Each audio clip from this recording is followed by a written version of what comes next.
What's up, everybody? My name's Devin. I am going to read the news.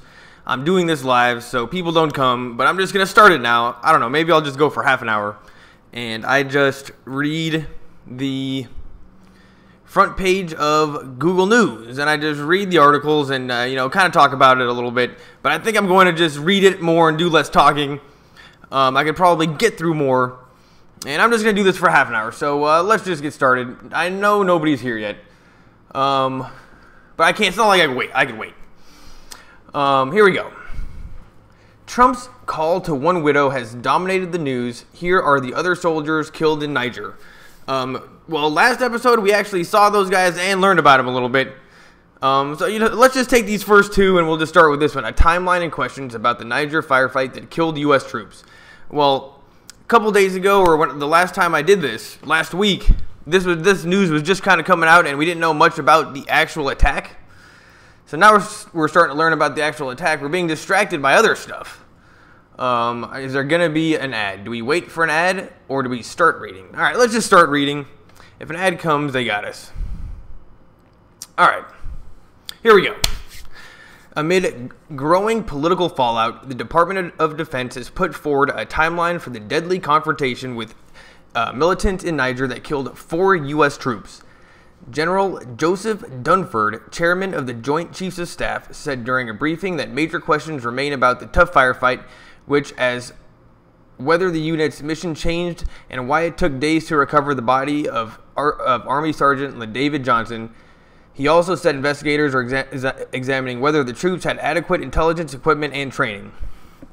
But despite those questions, he sketched out the following timeline for how the unit came under fire from what Dunford described as local tribal fighters associated with ISIS while the team was heading back to base with the Nigerian forces. So, long story short, there was some covert operations in Mali.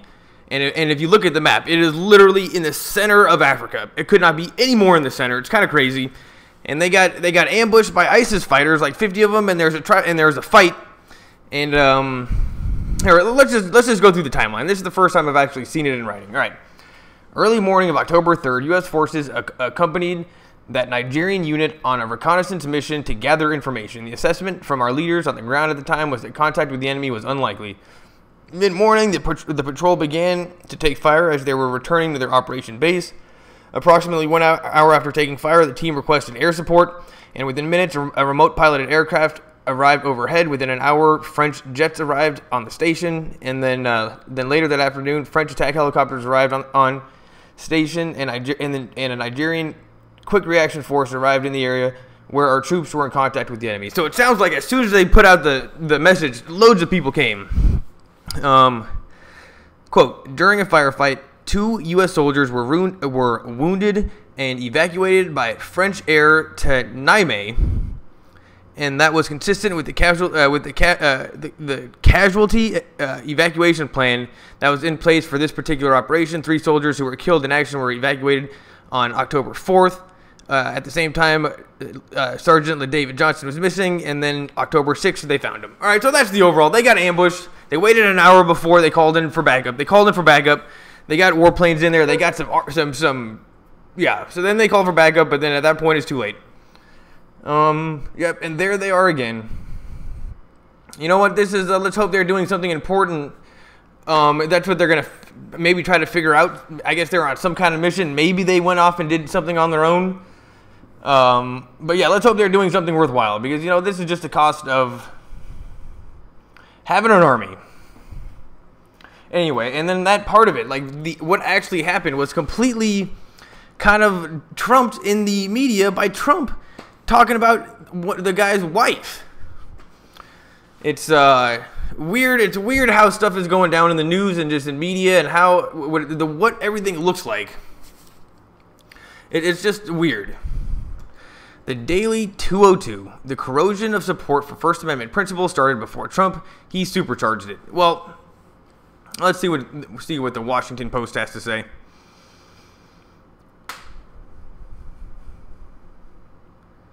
The big idea. Donald Trump celebrated Sunday that his campaign to delegitimize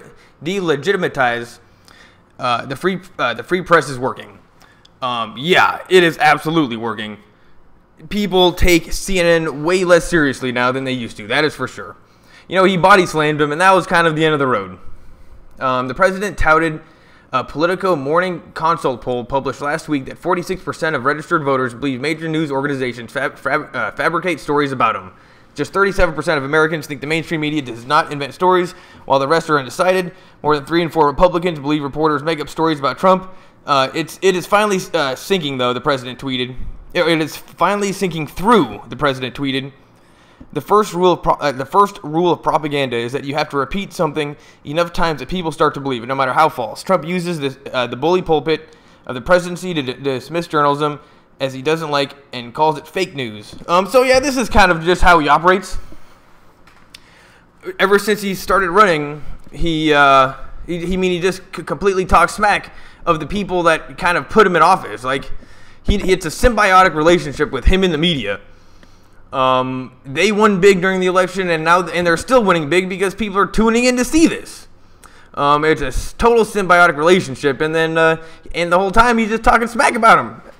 I don't know what else I can say.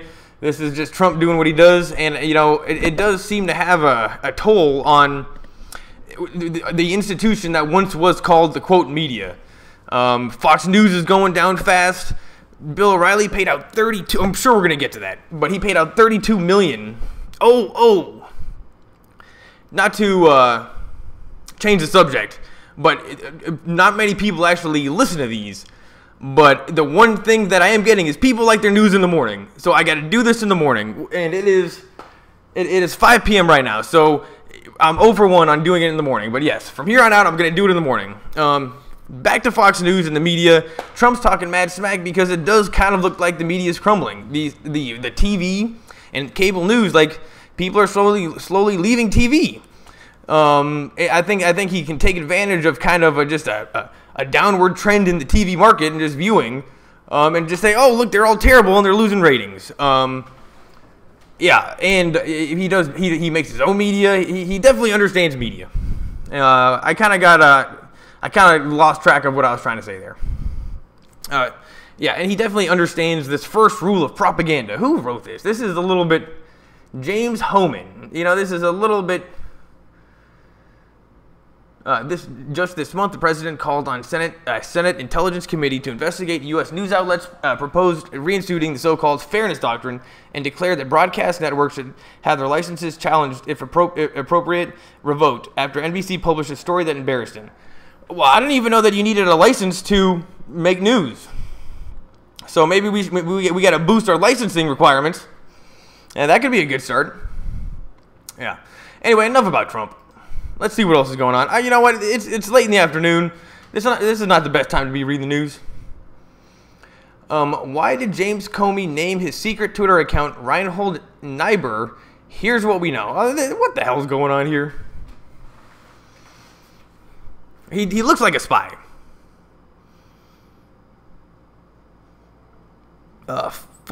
Former FBI chief James B. Comey ended a months-long Twitter tease Monday when he confirmed that he's the owner of a cryptic nature photo-loving account with the name Reinhold Niebuhr.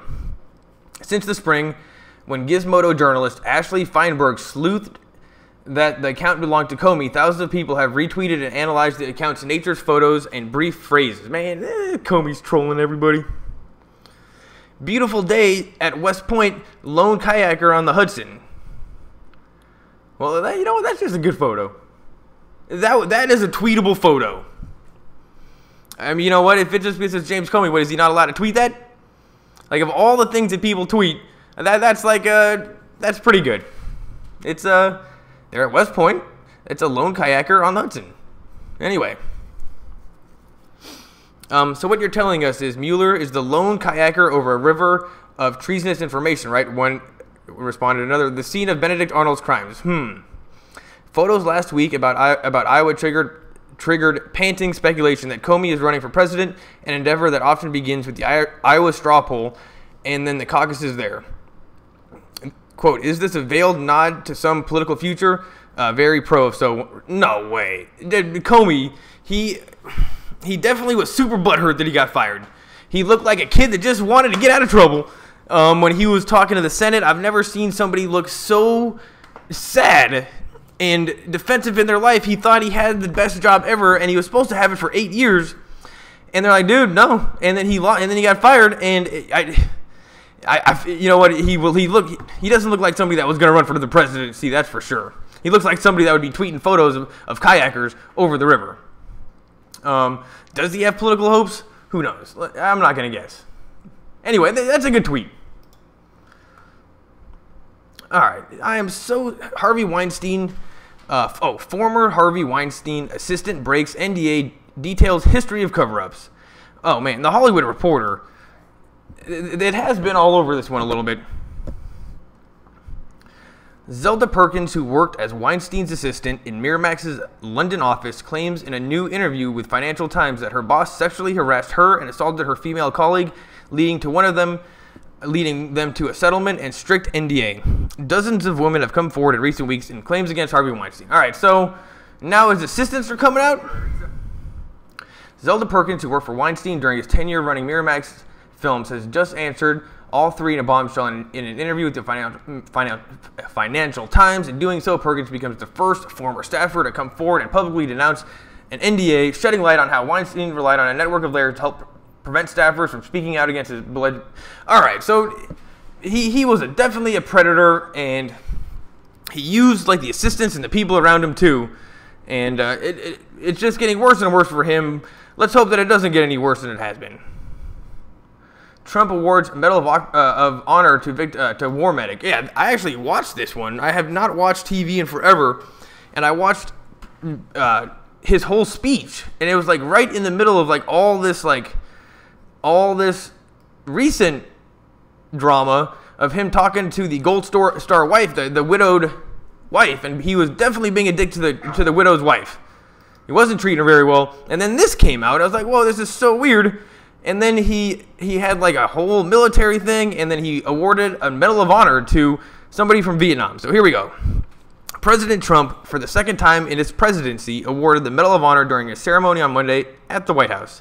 Trump presented the highest military honor to Gary Michael Rose, a retired U.S. Army captain who served as a medic in the Vietnam War, saving lives while risking his own during a 4-day operation despite being seriously wounded himself.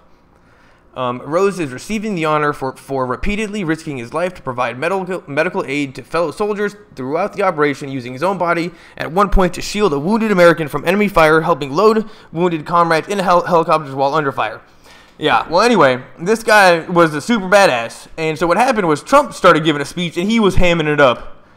But he went through the list of what this guy actually did. Like, he was shot, and then he was running around, he was saving people, and then he was on a helicopter that crashed, and then he saved all the people, like he gathered up like 60 people from a helicopter that were all like not doing so great. So it could not have been any better. And then right after he got done doing this, which is very long-winded, another guy said the exact same thing, but just with better writing, and went through the whole list of what he did, and then they gave him the award. And I just thought it was funny because they said the same thing twice, and it was almost as if Trump tried to steal the thunder of the other guy. The other guy had like it all written out. He was ready to go. He was going to talk about what this guy did, and then Trump just did it first. That's the way I read into it, or I saw it. But you know what? He got through. He got through it, and luckily, I think he stayed to his teleprompter, so that always helps. So this one, and then I got worried that he was going to drop the medal because he looked nervous. Trump looked nervous, and they gave him the medal, and I thought he was going to drop it, but he ended up doing it pretty well. All right, moving on. Every time it's just more Trump. All right. Trump to press China on North Korea trade on Beijing visit. All right, so it looks like he's going to have a meeting coming up with the Chinese, and he's going to try to get these North Koreans under control. Let's wait for it to load up. Okay, his router is going to give us an ad. I'm thinking yes. So should we wait? Yeah, so North Korea is, personally myself, I don't think they're that much of a threat. I think they're more, they have every incentive to say that they're going to do something bad, but they have no incentive to actually follow through with it. So, it's not like, if they wanted to bomb South Korea, they would have done it by now. So everything is just kind of a distraction to a certain extent. But anyway, let's just read this, and I guess there is no ad. So, U.S. President Donald Trump will urge Chinese President Xi Jinping to fully implement UN Security Council resolutions against North Korea and take other steps to pressure Pyongyang when he travels to China next month. A senior when he travels to China, so he's going to talk to China. Isolating North Korea further is a key goal for Trump on what will be his longest foreign trip to date. His November 3rd through 14th trip will include visits to Japan, South Korea, China, Vietnam, and the Philippines. China's Pyongyang's sole major ally has said it will strictly enforce the U.S. UN Security Council sanctions, banning imports of coals, textiles, and seafood while cutting off oil shipments to the north. China accounts for more than 90% of the trade with the isolated country. Well, meaning they can't starve. But senior White House official who briefed reporters ahead of the trip said China needs to do more to comply to 2 UN Security Council resolutions that were approved unanimously, including with China's support. All right, well, the problem here is that the U.S. doesn't have a lot to stand on. Just because the UN Security Council says it doesn't mean shit. And we have definitely... Yeah. So anyway, let's hope Trump knows how to negotiate these things and just maybe get a little bit out of them. But I just don't think... I think that Trump and Kim Jong-un, the president, they both use media the same way. So we're just going to see 2 trolls trolling each other. And then at some point they're going to stop because they realize that they're both trolling each other. This happens every 2 years. North Korea comes up in the news. There's negotiations. Something happens, and then you don't hear about it. It's going to happen again. Let's hope that Trump has our best interest at heart. And he definitely does. Like, he wants to calm down North Korea. Or he just wants to make it appear as if he's getting tough on North Korea and actually doing something about it. But politically, it's not like he can do much anyway. I mean, Obama couldn't do it. Bush couldn't do it. Nobody can do it. Anyway, getting tough on the Taliban, Trump administration said to be urging closure of the militant group's Qatar office. You know, let's read this one from Fox News. And yeah, they have an office in Qatar. After years of failed peace talks and following one of the deadliest weeks of suicide attacks on Afghan forces, the Trump administration is said to be pushing for the Taliban's Qatar-based office to be closed down in an increasingly iron-fisted approach to defeating the militant group. Man, the Taliban are so tough. Oh. What do we got? We got Bend, Oregon was a logging town, and now they're making beer. Yeah, the Taliban are tough. After years of failed peace talks and following one of the deadly, okay, so the move comes at a time when the U.S. has beefed up its military strategy, deploying thousands more troops to advise and assist Afghan soldiers, providing them with more warplanes and giving the top U.S. commander, General John Nicholson, a greater authority to go after Taliban forces in a quest to turn around the stalemate in the 16-year war against terrorism. You know what? Just because we call it a stalemate, I don't think that it actually is. The Taliban still exist. They kind of operate freely. The Americans have lost. They lost the original Afghan war, I think. Whatever we went in to do in 2000 or when we went in 2002, whatever we hoped to accomplish at that point, we didn't. So now it's 16 years later. We can't have small successes, but overall we lost the war. So I'm calling it a stalemate. I don't know if I agree with that, but it is Fox News. And you know what? They pushed this whole entire war to begin with. Well, actually, they pushed the Iraq war, but anyway, the Taliban office, here we go. Quote, the Taliban office has not been successful in achieving its purpose, namely to act as a venue to facilitate Afghan-led negotiation and reconciliation. Amit Kumar, president of AAA International Security Consultants, told Fox News. Rather, it's just giving dozens of Taliban representatives a place to seek refuge. Oh, so they gave them an office and said, all right, fine, just get an office. We can't get rid of the Taliban, so now we got to negotiate with you guys, but do it in an office at least. And I guess they're not using the office. They're supposedly not using the office like they're supposed to. In 2013, with support from American, Afghan, and Qatari officials, the Taliban opened its formal workspaces after being ousted from power in the U.S. military intervention in 2001 in Doha. It was designated to be a reachable location for representatives to engage in peace talks in a conflict-riddled Afghanistan. An estimated 25 Taliban members and their families reside in and are given free passage to the Qatari capital. This includes 5 former Guantanamo Bay detainees who were released 3 years ago in exchange for Bo Bergdahl. Oh man, Bo Bergdahl is making the news right now too.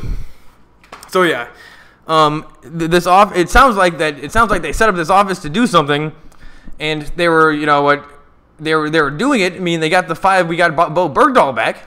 So, I mean, just for that reason alone, it seems worth it to build the office, I guess. I mean, it was working for a little while, and I guess now they're like, you know what, Taliban, you're done. Trump has openly denounced the office as a failed Obama administration initiative. Yeah, that was definitely Obama that thought of that one. So, subsequently, the office has come under increased scrutiny by some U.S. officials who view it as providing the insurgents with unwarranted legitimacy, a sentiment. Well, the fact that they're in Afghanistan gives them legitimacy. The office doesn't. You can set up an office anywhere. And the fact that they have an office, it's because... anyway, that's not a good way to put it. They have legitimacy because we have not been able to defeat them in a war, not because of the office. I don't know why Qatar was. I think Qatar was the other person in this kind of Taliban American, setting up back channels idea. I don't know why Qatar's in on this. But anyway, the Taliban considered Qatar office political recognition for them to be and they erected the Islamic Emirates flag there. The office was supposed to be about ending violence, but years after opening it, it is used for fundraising and running private businesses. Sunrays Kabuli, an official from Afghanistan's chief intelligence agency, said. Furthermore, critics have... Well, do we get rid of the office or not? I don't know. We got Bo Bergdahl back. I don't have an opinion on this one. Fox News didn't give me anything solid. Scores of bodies are found in Syrian town after ISIS retreats. Here we go. Man, these ones... This is going to be... At least... I mean, is this Raqqa? At least ISIS is out of these towns. But it's like... They had every incentive to burn the place down on the way out. Syrian soldiers and pro-government fighters in a recently retaken desert town of Qaryatan, Syria, last Sunday. So yeah, you know what? At least these guys aren't having to deal with fighting every single day. And that truck doesn't look like it's been through a battle. So let's hope they got some new digs. And but these guys they look pretty badass. Here we go. As pro-government troops drove Islamic State fighters from a central Syrian town over the weekend, the retreating militants killed scores of civilians, dumping some bodies into wells and leaving others in the street. Local residents and the Syrian state-run news media said on Sunday. Well, you got to be a little bit skeptical of the Syrian news because it's controlled by that one guy, and that guy's controlled by Russia, and no doubt about it, Russia understands news and putting out stuff that you want people to know. I am blanking on the president of Syria right now. Oh, Assad. Yeah, Assad understands this. This is his news agencies. Apparently, the apparent mass killing is the latest example of brutal reprisals that have taken place when the territory changes hands in Syria's multi-sided war, with civilians often bearing the brunt of the pain. While so many Syrians are out of there, what a terrible situation Syria is. Hundreds of thousands of people died. Millions are now all over Europe. What a shit show Syria was. And I don't know whose fault it was, but if I blame somebody more than anybody else, I don't know. Something makes me think Hillary, and something makes me think that whatever happened between Vladimir Putin and Hillary, and whatever made him so mad at her that he had to have Trump win. So he went at length to do it. I think it had to do with Syria. To Putin, Hillary was unacceptable. What a shit show. And now we're just dealing with the downstream effects of a multi-year civil war.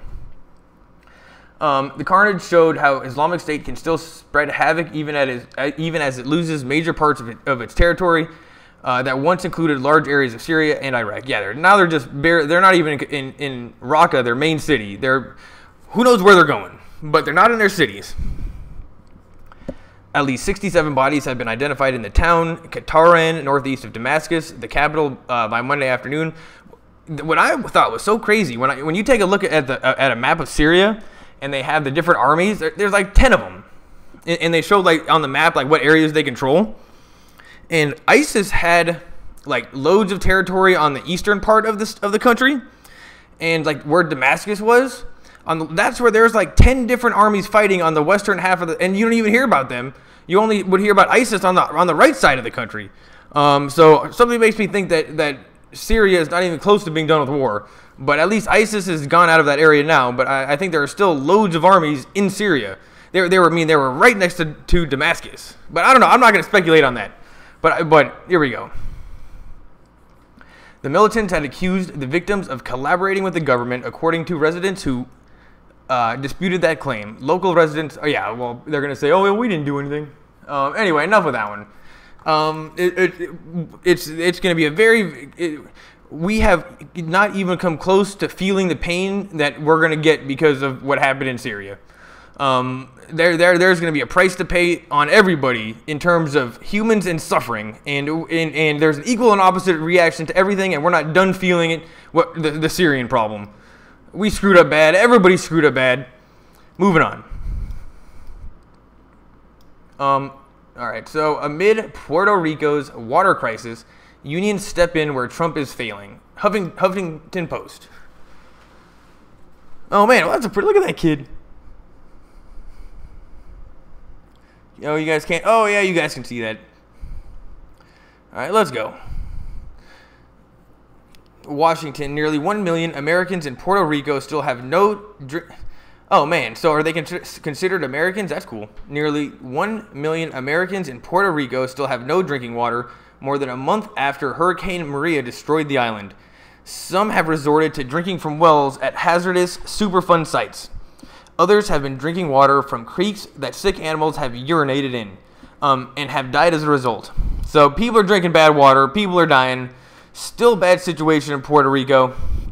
President Trump has given no indication that he is concerned. Quote, I give ourselves a 10 out of 10, he said last week when he was asked how he'd rate his response to the humanitarian crisis on the U.S. island. That's led a group of unions and nonprofits to take matters into their own hands with Operation Agua, a new program to fund and deliver water filtration devices directly to people's houses, schools, relief centers, and the island. Oh, and around the island. Yeah, this seems like something that like the .com Silicon Valley people could probably solve a lot quicker than a government. Just throw in water. I mean, I think last week I was talking about this, and I said, well, they probably need bigger stuff like bulldozers and cranes and building equipment and steel and lumber to fix the problems. But it sounds like they still need water. So let's get the SiliconValley.com people. I'm sure Amazon they can test out their new fleet of drones that they're not allowed to fly. Give them a chance. See if they can drone in water. Well, I don't think they can fly that far. Nonetheless, that was just me talking. We're probably better off with real airplanes and just huge boxes of it with parachutes. All right, moving on. There's something we can do there that we're not doing. In Haiti, a month afterwards, they weren't talking about water. It seems like it's been the same thing the whole time, water. Here, finally made it to the U.S. Iowa drops stopgap health insurance proposal with signups set to begin November 1st. The Des Moines Register.com. So this is Iowa. And yeah, Iowa was one of those states that I thought was pretty weird to go Republican. I'm looking back on it, yeah, now of course. But I always kind of thought of Iowa as, I hate to say it, one of the more kind of cooler, hipper Midwestern states. And I was very interested to see if they'd go Hillary or Trump, and they went Trump, so... I mean, I'm not saying that makes them cool or not, but it was just very interesting to watch that state. We gotta wait 10 seconds to skip this ad. Come on, Iowa. Announcing a seismic shift. Earthquake insurance. Here we go. Now we gotta skip. With 72,000 let's see what she has to say. Option to buy health insurance for 2018. I at that point asked Commissioner Ullman to come up with a short-term solution. In partnership with the local health plan, Commissioner Ullman developed the Iowa Stopgap Measure. The stopgap measure would keep health insurance premiums lower, cover more Iowans, and stabilize the individual health insurance market for, again, the short term. This was always a short-term solution. Today, Iowa is formally withdrawing the Iowa stopgap measure, which is formally known as a 1332 waiver from federal consideration. Obamacare does give states very little flexibility, certainly flexibility to innovate, which is what is required here. But I do want to thank the president and his administration for its commitment to. All right, now we're getting numerous ads here. We're working on that. Unfortunately, the Affordable Care Act. There we go. Too much is going on at one time. They're stopping what's called the stopgap insurance proposal with sign-up set to begin. I don't really know what that means at all. Iowa, Des Moines Register.com. Too many ads. Moving on. EPA keeps scientists from speaking out about report on climate. All right, let's see. All right, the environmental. Oops, too far. This is KPRI.com, Eyewitness News. I don't know why this is on the list. So yeah, when I first started reading these news articles, this definitely seems like a site that's going to have an ad. But when I first started reading these news articles, I had never actually read news on this computer. So I was getting the most vanilla articles you can ever imagine. And, after doing it, after reading maybe 3 to 4 hours worth of news articles, and now we're starting to spice it up a little bit.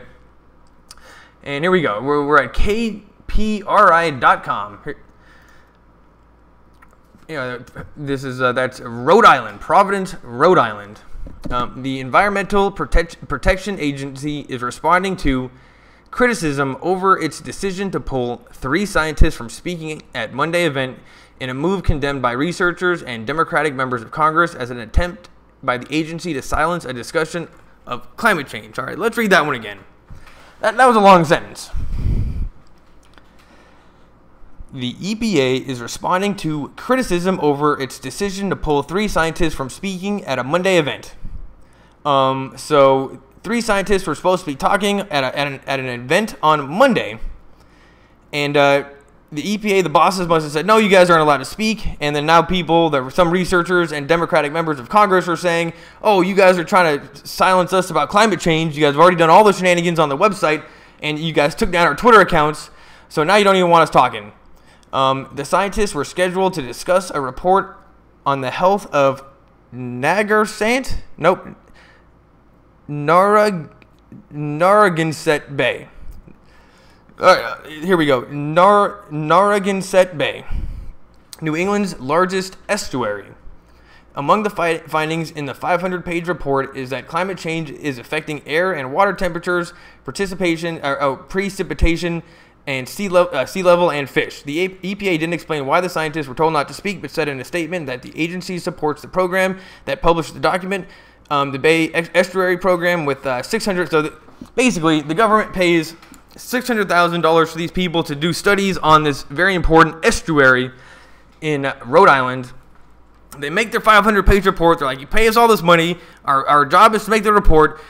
We have the report. Now we're going to talk about the report. And then the people that paid for it, the taxpayers, were like, you know what? Yeah, but you 3 aren't allowed to talk about it. And this could very well be have everything to do with climate change. If people are getting fired and there's new people at the EPA and the new guys in charge, I can imagine how they want to tone down the climate change stuff as much as possible, considering Trump doesn't plan on doing anything about it, and something that he actually ran on to a certain extent. So yeah, let's go. EPA scientists are attending. They simply are not presenting. It is not an EPA conference, according to so it's not even their conference, I guess. The executive director of the Save the Bay, Jonathan Stone, said in a statement that scientific evidence will not change by silencing scientists. Our federal government could reverse decades of progress and put our coastal communities at grave risk by pretending the science of climate change doesn't exist. Yeah, so the scientists that did this, that made this paper, probably realize exactly what's going on, and they're saying, yeah, they just don't want us to talk about climate change, and now they're calling out the EPA. But yeah, the scientists, they know what's going on. They're certainly smarter than the people that Trump is putting in there. Trump's, quote, traitor rhetoric looms over Bo Bergdahl's sentencing. Yeah, you know what? I don't want this guy to get in too much trouble. A year. The military judge who will decide whether Sergeant Bo Bergdahl goes to prison for leaving his post in Afghanistan indicated Monday that President Trump's recent remarks on the case could raise doubts about the Army sergeant's legal proceedings and whether they were fair. Bergdahl, 31, faces life in prison. He said few words during the first day of his pre-sentencing hearing, having pleaded guilty to charges of desertion and misbehavior before the enemy. The problem is he did exactly what the way that it's written in like the rule book, the laws, like military law.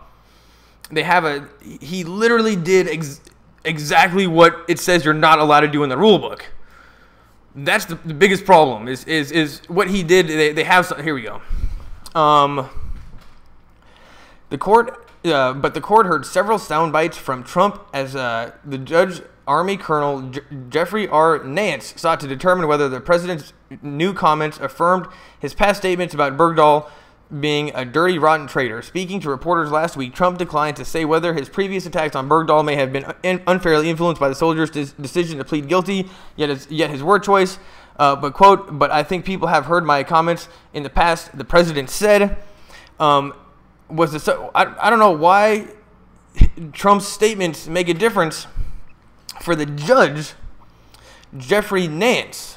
It seems like what the president says shouldn't mean anything. I mean, Trump does say anything. He'd say, oh, he's a traitor, lock him up for life, without ever even thinking about it and just saying that in Twitter because he knows he'd get a lot of likes. It doesn't seem like what Trump is doing should have anything to do with this Army trial. Anyway, I hope he doesn't get in too much trouble. But I have a feeling he will. Katie Steinle case that led to debate over U.S. sanctuary cities. Trump's call for a wall is underway in court. Let's see what happened to her. Oh, she was killed by an illegal immigrant. And anyway, on the news today, I saw that they had prototypes of the wall, and they had like 5 different walls out there, and they all look different. And I will say that I'm not for the wall, but as from an engineering standpoint, and like just looking at something kind of cool looking, the walls look cool. They looked well built. One of them had like this big round thing at the top so you couldn't jump over. One of them had like poles that went way deep so you couldn't dig under. Anyway, from an engineering standpoint, the walls are cool. Not that I think that we're going to build it, because each wall was only 30 feet long and 30 feet high, and each one cost $500,000. I mean, they were prototypes, but it's not going to happen because it's too expensive. But just know that if they ever did want to build a cool wall, people are working on that. This one is going to be too sad, I think. And, you know, it's Fox News. We've already read one from Fox News, and we didn't get anything good from it. Business, Amazon gets 238 HQ2 bids to consider Apple Samsung. What on earth? I don't even understand what that means. Oh, man. Pick a town, any town. If you live in a city or town in the U.S., don't be surprised if your civic leaders send a package of proposals attempting to lure Amazon to your locale. Yeah, Amazon is making another office, and now they're shopping around cities. Listeria triggers major recall of veggies across the U.S. and Canada. Man, this always happens. Our food, I don't think, is as safe as we think it is. It's certainly not healthy.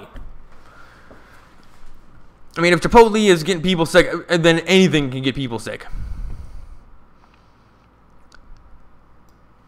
A leading vegetable supplier in California man-packing voluntarily. Oh, goodness gracious. When Herman DeVry invented the portable film projector. Gosh, Herman, he invented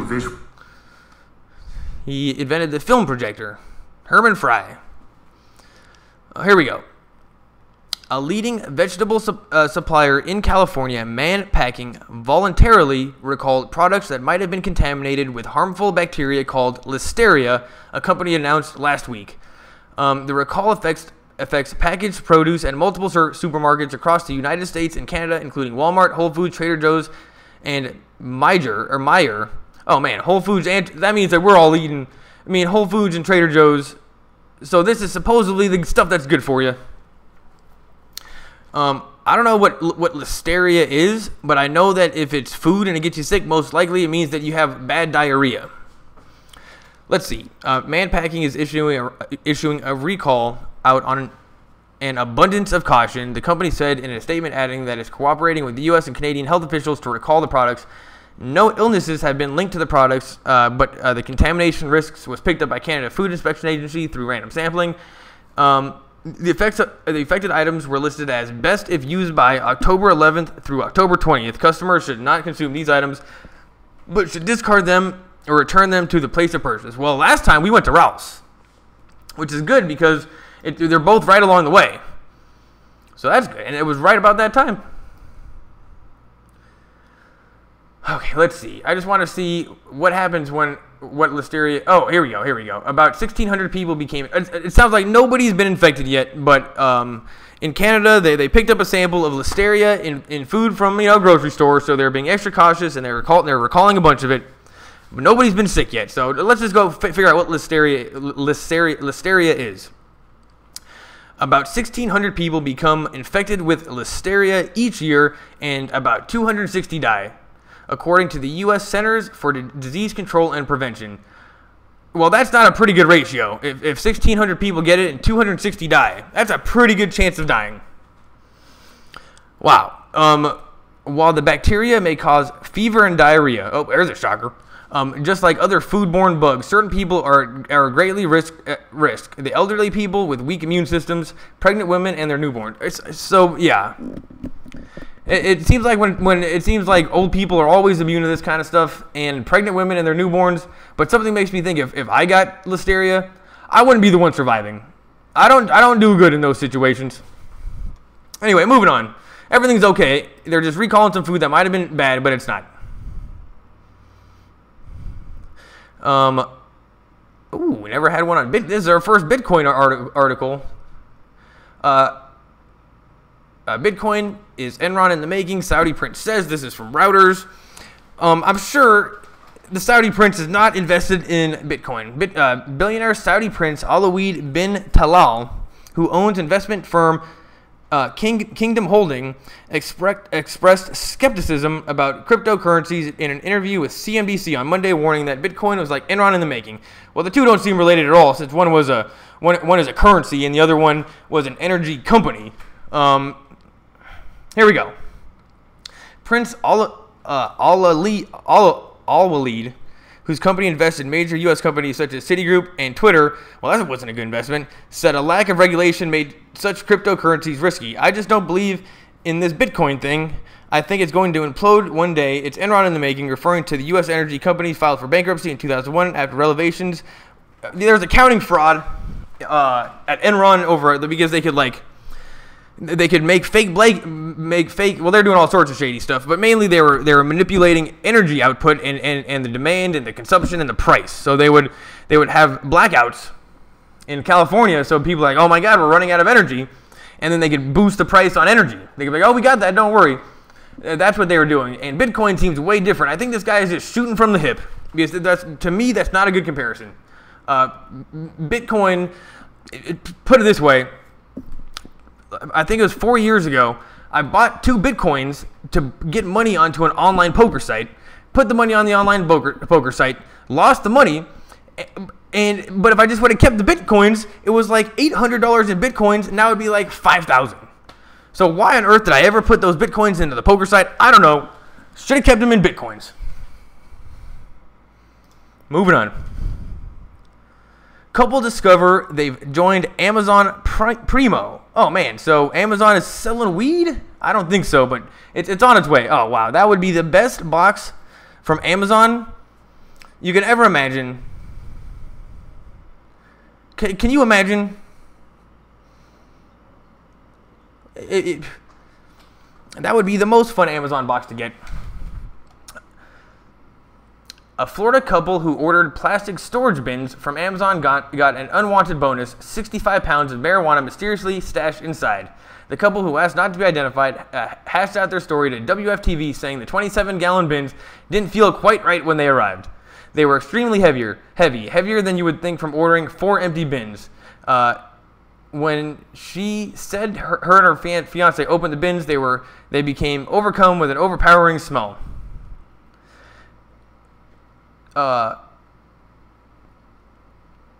When the first officer got here, she was in disbelief. The customer said about the haul, which was shipped via UPS from Massachusetts by Amazon's warehouse deals. Well, Amazon's going to have to figure out what happened here.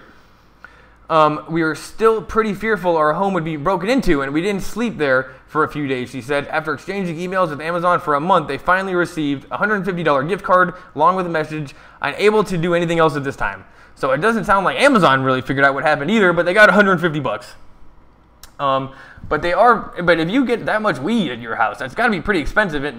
Maybe in the tens of 65 pounds, so maybe they cost like $2,000 a pound.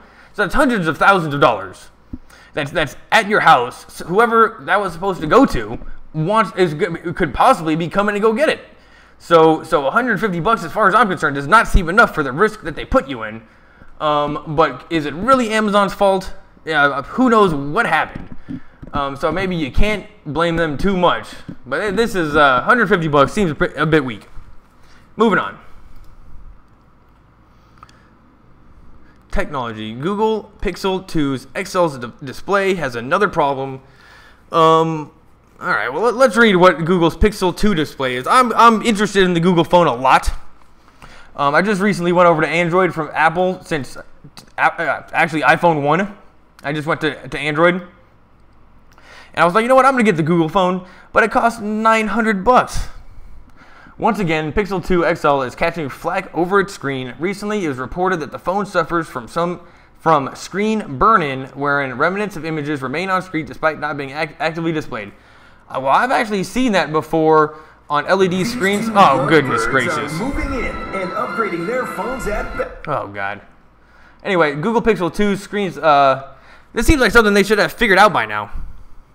The issue was first spotted by Android Central, and we saw it on two of our Pixel 2 XL review units when we displayed. So maybe these are like earlier models, but they got two of them, and they both were broken. However, we ran the same test on 3 other Pixel 2 XLs and didn't see any burn-in effects. So I guess it wasn't all of them. When we checked the bottom and top of the display for signs of hotkeys at the time, it was all a monotone gray. Though screen burn-in does happen on different types of displays, OLED screens, which the Pixel 2 has, are more prone to it. However, it usually happens after some time, so it's definitely a red flag that it's happening right off the bat. So this is something Google's going to have to figure out, but I'm sure they are. The screens of these things are pretty amazing. And I think with Google, I think they're going to Google's playing the long game, that's for sure. Pretty soon we're all going to have Google phones. Android's creator's new smartphone was doomed from the beginning. What's going on here? I don't know why I'm getting so many phone. Maybe because I'm clicking on them. I'm getting a lot of phone news. Android creator Andy Rubin's latest project seems to be a flop. On Saturday, the company announced that it was slashing the price of its first product, a $700 smartphone called Essential Phone, by $200. Such a dramatic price cut just a couple months after the product's launch is never a good sign, and it's validation that these early reports that sales are pretty dismal. I didn't even know that you could buy a $700 smartphone. I think Google should just make theirs $500 and just boom, just eat up the phone market like hungry hippos. Saturday skirted around low-figure sales, but all right, we're moving on. How long have I been going on for? I've been going for 48 minutes. Am I going to make it to sports? Let's keep on. Enough phone news, entertainment. Bill O'Reilly is playing with fire by going after Megyn Kelly and Gretchen Carlson. Bill O'Reilly just needs to get out of the limelight. He paid $32 million to settle a sexual harassment claim. That is unheard of. $32 million. The woman that made the case, that got the settlement, is a lawyer and was Bill O'Reilly's lawyer analyst on his show for like almost a decade. So it sounds like she knew exactly what she was doing, and man, she took him to the cleaners. $32 million. Good for her. Bill O'Reilly